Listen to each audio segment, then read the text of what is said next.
This is कर्मन्या and आज हम discuss कर रहे हैं Codeforces round 752 problem A B and D.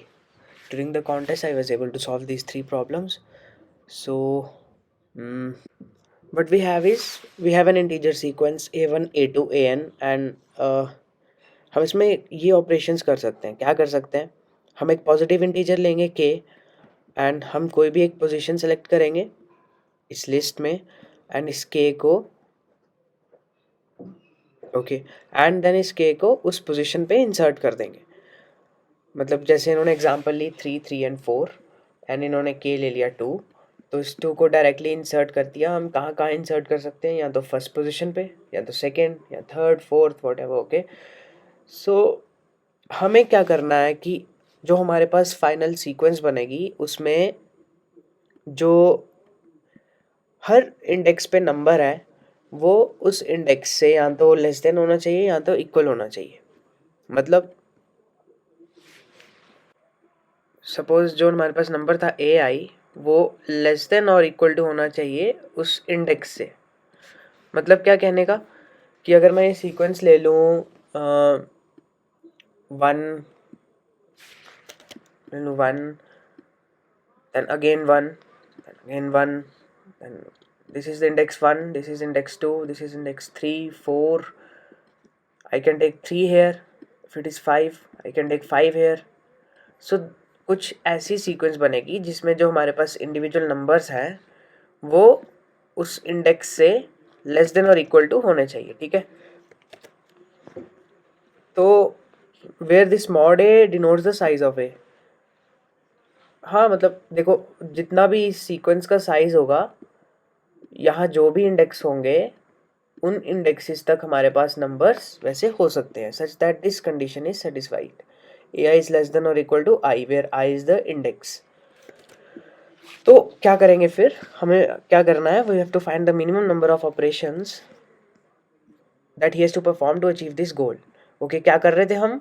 हमारे पास एक सीक्वेंस दी हुई थी, जैसे ये सीक्वेंस दी है 1 3 4 एंड हम इसमें से सपोज कोई भी एक नंबर ले रहे हैं एंड इस नंबर को हमने इसके बीच में इंसर्ट करना है. अब क्या होना चाहिए?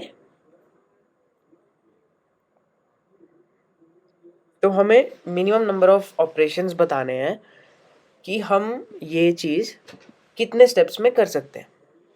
ओके, कैसे करेंगे?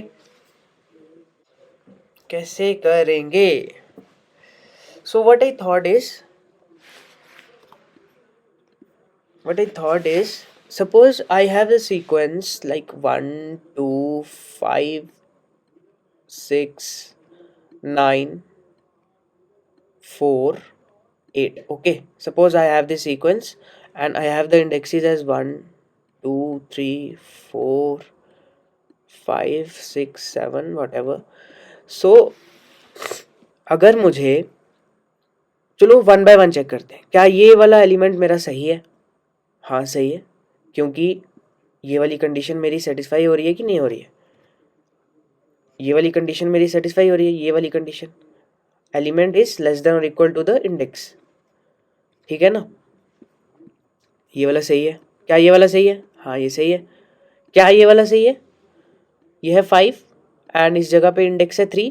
This is not less than equal to, this is greater than. So हम क्या करेंगे? हमें इसे कहाँ ले जाना है? 5 को हमने अगर मिनिमम स्टेप्स यूज करके हमें इसे कहीं मूव करना है तो हम 5 को कहाँ ले जाएंगे? This 5 should be at index 5, right? So the sequence should look like something. It should look like this 1 2 and 5 होगा हमारे पास 3 4 5. 5 should be here, right? 5 should be here. Okay, आगे चेक करते हैं. This 6, is this good? No, 6 should be present at index 6, right? Then this 9 should be present at index 9. 7 8 and 9 should be present here. 4, is this good? Yeah, this can be good. This is good. And if it is 8 then it is not. So this is the sequence and the remaining elements are 4 and 6. So हम क्या करेंगे? Simple सी एक logic था कि हम इन indexes का and in elements का अगर हम डिफरेंस नोट कर लें और हमें सबसे ज़्यादा नंबर ऑफ स्टेप्स कहाँ चलने पड़ रहे हैं वो कैलकुलेट कर लें, तो क्या मेरा वही आंसर होगा? बताओ, क्या मेरा वही आंसर होगा? मतलब मुझे 5 को कितने स्टेप्स मूव करना है? 2 स्टेप्स मूव करना, राइट? 2 स्टेप्स मूव करूँगा तो ये मेरा सीक्वेंस में अपनी करेक्ट पोजीशन में आ जाएगा। ये जो ये किया हुआ है ये आप समझ गए होंगे। तो सेकेंड, तो 5 मेरा अपनी ओरिजिनल पोजीशन पे आ जाएगा। 6 को कितने स्टेप्स मूव करूँगा? इसको भी 2 स्टेप्स मूव करना पड़ेगा, इसे भी 2 स्टेप्स मूव करना पड़ेगा। 9 को कितना करना पड़ेगा? 9 को मुझे कितना करना पड़ेगा? 4 स्टेप्स मूव करना पड़ेगा। क्यों मूव करना पड़ेगा? क्योंकि 9 जो है वो 5th इंडेक्स पे है और इससे मुझे 9th इंडेक्स पे लेके जाना है। तो 9 - 5 इज 4। सो मुझे एट मैक्स कितना एलिमेंट्स को इंसर्ट करना पड़ेगा? The answer is 4 and in case of 4 this is already correct. So आपको अप्रोच समझ आई ना? क्या है approach?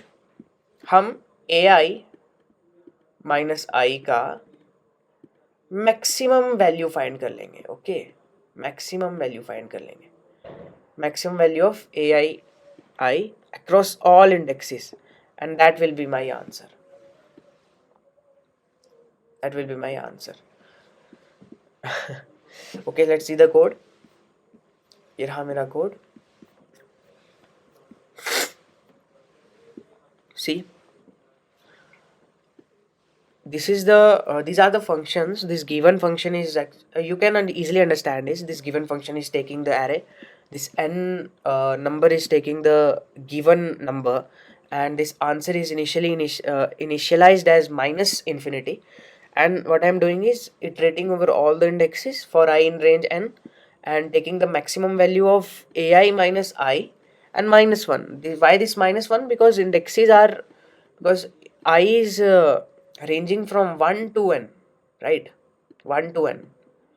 So whenever I will be taking the AI minus I, so this I will be updated as, this I will be not I, this is actually I plus 1. Fine na? Because the indexes are from 1. This is a simple logic.